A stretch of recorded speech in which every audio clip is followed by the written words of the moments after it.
Hello, everyone. My name is Pieter Dree, and I'm happy to present you my Tax Bite podcast recording regarding the latest OECD guidance on Pillar 2. I invited Jean-Philippe van West. Jean-Philippe is, as many of you know, a senior counsel in our team and also professor international and European tax law at the Vrije Universiteit Brussels, the VUB. And I thought it was, well, although it's a very busy period for everyone, rushing to Christmas and the holiday period, also the OECD has finalized some of its work and has published recently, on Monday the 18th, published additional guidance on Pillar 2. Since this is so important, I did want to take the opportunity to have this short podcast recorded to update you all on that. And I thought, Jean-Philippe, why not invite you, because you're, of course, our expert in that field. Jean-Philippe, so was this expected that the OECD would come with some more guidance now? Yes, Peter, and as well, hello everyone from my side. Well, it's becoming kind of a tradition that the OECD releases document just before the Christmas break or the winter break. So we had December 2021, we had the OECD model rules on Pillar 2. December 22, so last year, we had the safe harbors and the penalty relief document.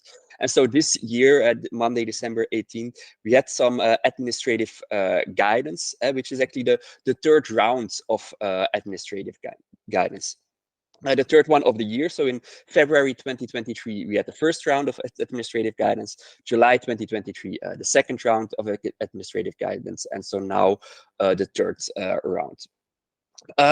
Maybe on that administrative guidance released earlier this week, so on Monday the 18th, some expected a list like more like a frequently asked questions document, which would mean that it would be just a document from the OECD Secretariat, but it isn't. It is an inclusive framework document, so it's received actually approval from all inclusive framework members.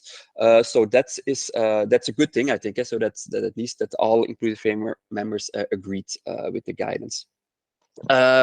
Next to that, so we mentioned the administrative guidance published. Importantly, as well, a statement was published on Pillar 1 amount A.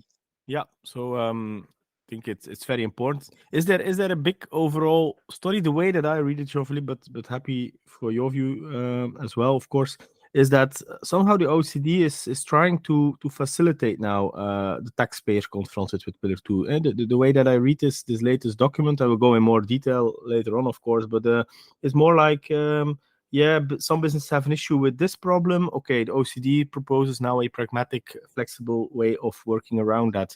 Is that also your perception, or how do you see this development?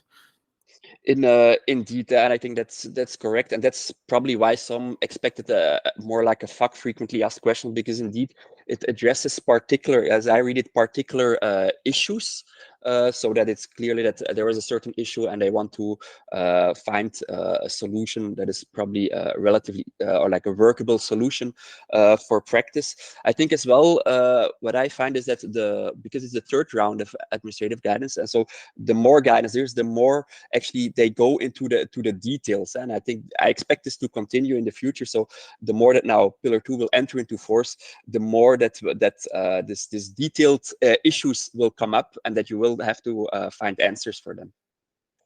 But how about you, Peter? What were your takeaways actually when you read the guidance? Well, for me, there are a couple of very important points in the guidance that for many of the audience here will be important to know about. So if I look through the document, well, there are 6 chapters, and I think the first chapter is a very important one. It's about purchase price accounting adjustments. So in this chapter, there's a common issue here with purchase price accounting. Issue, I must say, uncertainty, I think, for many taxpayers. And that is, you want to apply the safe harbors, so you want your country-by-country report to be qualifying. So you need these qualified financial statements to have a qualifying country-by-country report. And the question was whether, if you prepare your country-by-country report, purchase price accounting adjustments can be included in your data. And that was a big uncertainty because, of course, if your country-by-country report would not be qualifying, it means for many businesses a huge increase in administrative burden. And now the guidance is making a big step towards taxpayers and is basically saying that you should not eliminate necessary all the purchase price adjustments. You can basically, if you continue to use your CBC report as you used to do that in the past. So I think that is a very important step to take for me. And if I look further in the document, I see that they try to really facilitate the taxpayers a lot. Let me take a few examples. If there is any, let's say, uncertainty on, for instance, the financial year for a company. There was a question. Well, if you have different year endings for different constituent entities, well, how should you deal with that? Which number should you take? If your financial year is ending end of December of a certain year, and another constituent entity in your group is already closing 30 November, well, which financial statement should you take? And here also the document is going in detail and saying, look, you can take the financial statements as per 30 November, which ends in the year of the ultimate parent entity. So all these little guidances are I think very useful. They also continue to explore what conditions are there for the traditional country by country safe harbor testing. What if, for instance, you have a territory which distributes dividend? You typically a dividend. What will happen is that if there is a withholding tax on dividends, this tax will be included in the jurisdiction that receives the dividend, and that jurisdiction typically might include that even in the current tax if the dividend is part of the profit before tax. And on the other hand, the jurisdiction that is distributing the dividend is actually entitled under the Pillar 2 rules to take into account the withholding tax on dividends. So here you can have a double up, basically. If the jurisdiction that receives the dividend is safe harbored, then this jurisdiction might disclose the withholding tax on the dividends. On the other hand, if the jurisdiction that is distributing the dividend is not safe harbored, it might take into account the same withholding tax when doing its detailed Pillar 2 calculation. But it's also here the guidance saying, well, look, that's just a consequence of having transitional safe harbor rules, which are a simplification rule. It means that, you could have these kind of situations, and that's okay for Pillar 2.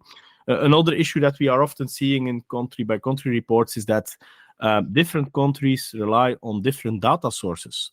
So Belgium, for instance, the line Belgium in your country-by-country report is based on certain financial statements in Belgium. Another line might be based on more IFRS type of data. Well, here also a question came, well, is my country-by-country report still qualifying if I use different sources of data for different jurisdictions?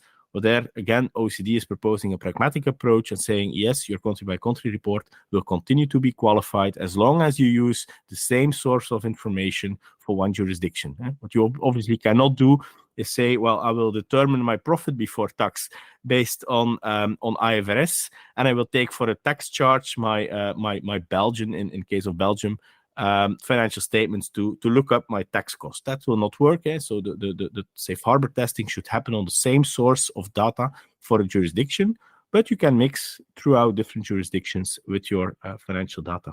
So this is all kinds of simplifications. Maybe one last, Jean-Philippe, that I noted when reading it is the permanent establishments. Also there, a lot of questions came. How can you determine the financial information of a permanent establishment? There are possibly no separate financial statements available in the group.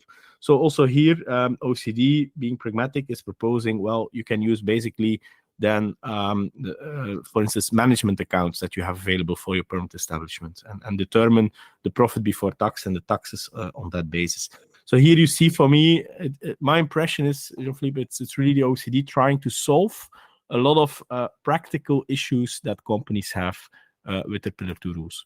So that's a bit my impression. Is that how you look at it as well, Jean-Philippe? Yes, indeed. And I think, at least for me, when reading the document, it seems that because it deals with particular issues that I think business or companies should carefully assess the impact of this guidance.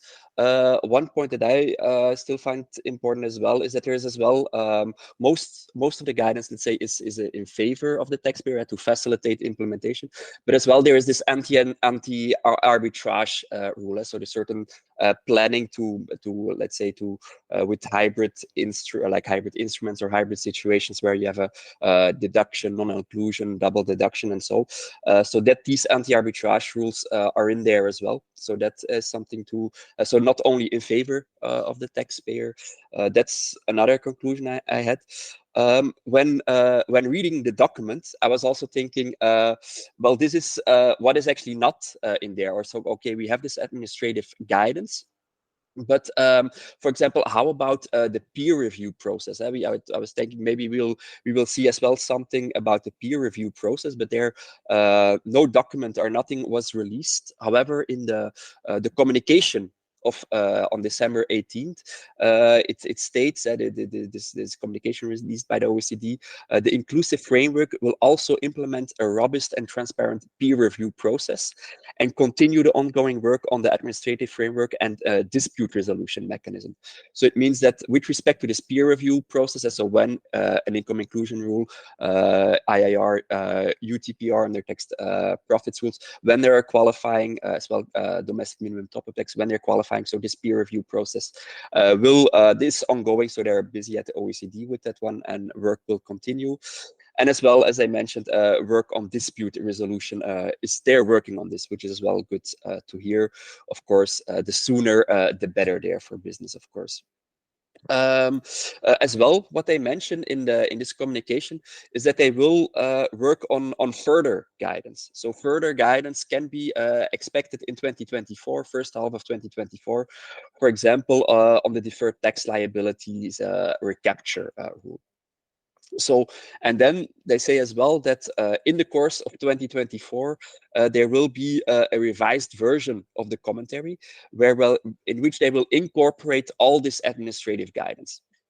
So if you take this all together, as to further work on the peer review, further work on administrative guidance, further work on dispute resolution, a revised version of the commentary. So there's still a lot to expect in 2024 with respect to Pillar 2, I would say. Yeah, and that's interesting, Philip, what you mentioned, because it feels a bit like the OECD is determining the rules while the system is already going to be in place. So that's going to be a big challenge, I think. If you look at the implementation of Pillar 2 throughout the world at this moment in time, so we're the end of 23 when recording this podcast, see that many jurisdictions still have to enact the rules. And some jurisdictions have enacted, like Belgium, where I'm from. The rules have been enacted, but of course, rules are still changing now with the additional guidance. So it'd be interesting to see how countries with a constitutional system like Belgium, where tax law should follow, tax should follow a law and cannot be just introduced by guidance or by reference to the OECD guidance. It will be interesting to see how the legislative process will run around that, and that can create for me important accounting issues, because from an accounting perspective, of course, you will look at, if your financial year end is December 23, you will look at what legislation is enacted at that moment, and some of the legislation may not yet be enacted, signed, voted at that moment in time. So I think that will create some challenges for next year. Yeah, good point that what you mentioned on the peer review, because that's, I think, also something of a big concern for a lot of countries. Will my local rules be qualifying for Pillar 2? Will my domestic top-up tax be qualifying for the safe harbor rules, etc.? So that's going to be a big challenge, I think, for 2024 and the next weeks and months to come in different countries. My key message actually would be for the audience, probably when you start a new year, you will be looking at your disclosures for Pillar 2. You will be considering your safe harbor testing. Well, I think this is a guidance that is published by the OECD, is providing some very important new principles or flexibility to make sure that your country by country report is qualifying. So I would say benchmark test your situation with what's in the guidance here, just to make sure your CBC report is qualifying. I think that's for me a key takeaway from this guidance. And then, of course, keep an eye on what will come next in the next weeks to come, when further guidance will be published. I would say, Jean-Philippe, what would be your takeaway for the audience here? Well, I pretty much the same. So much more to come in 2024. And as I mentioned, so I think for business they should carefully assess the potential impact of this additional guidance on their the impact on their implementation process of Pillar 2. And maybe a small announcement to make, because beginning of February, so on February the 5th, the 6th, and the 7th, we will organize our next webinar trilogue. So three sessions of 1 hour and a half, on each of which in the first session we will discuss an update of Pillar 2, the second one an update on Pillar 1, on the state of play on Pillar 1, and the third one where we will discuss other European and international tax developments that should be on your radar, and of course the impact of these developments on your business. So I would say don't forget to note these dates in your agenda, February 5, 6, and 7, and to register via the link which will be put in the show notes. So that would be my takeaway, Peter. Yeah, thank you, Jean-Philippe. Well, I would say that's it for Pillar 2. Maybe, since we have a few minutes left, Jean-Philippe, you can also just share a bit with the audience on another document that was published, the timeline on Pillar 1. Is that actually moving forward, Jean-Philippe, Pillar 1? Well, indeed, Pillar 1, as it's with respect to this Amount A, a document was released, Amount A, this reallocation of taxing rights to market jurisdictions for the largest and most profitable companies, so revenue over 20 billion, profitability above 10%. And they're probably the shortest document released by the OECD on the two-pillar project, Pillar 1, Pillar 2. It contains only 2 paragraphs, and there were, as you remember, in October 2023, a multilateral convention of plus 200 pages was released, and the commentary plus 600 pages was released. And the idea was to have this signed before the year end. This was a bit too ambitious, and now in this document released on Monday this week, they say, well, they hope to finalize the text of the multilateral convention by the end of March 2024, because as you remind, in the text released in October, there were still some pending issues. And they say as well, there's they hope, or like there's the ambition to hold a signing ceremony by the end of June 2024. So I would say this project, they keep on working on it, and it's postponed for, let's say, with another half a year to have the signing ceremony. What is the question there is, what about this standstill on the SDs? So far the position was, as long as the work on Pillar 1 Amount A is ongoing, there should be no new DSTs, digital service taxes, should be introduced. With that, this would be extended. There's a new extension. This was not communicated, but well, that they're working towards a new extension. So that remains to be seen as well in the course the next few weeks, months, whether a new extension will be in place, and whether countries will indeed not introduce DSTs in 2024. And there it will be, for example, interesting to see what Canada will do, since they announced they would introduce one as of 1st of January 2024 retroactively. So that with respect to Amount A, Pillar 1 Amount A. Then is there something on Amount B? Well, no, with respect to Amount B, no communication. So that as well will be for 2024, Peter. Okay, but it seems 24 will be an important year again, Jean-Philippe, with a lot of developments. So this is the last podcast of 23, but I'm sure we'll get back to you with many more podcasts in 24, keeping you updated on all these developments that lie ahead of us. So I would like to thank you for listening to my podcast in 23. It's a real pleasure to see that you, the audience, is growing. So I see that as a sign that you appreciate the content and what we try to do in this podcast. So thank you for that, and wishing you all the best for the new year, for 24, and have a great holiday period. Jean-Philippe, thank you for joining me in this podcast, and for you the same. Best wishes.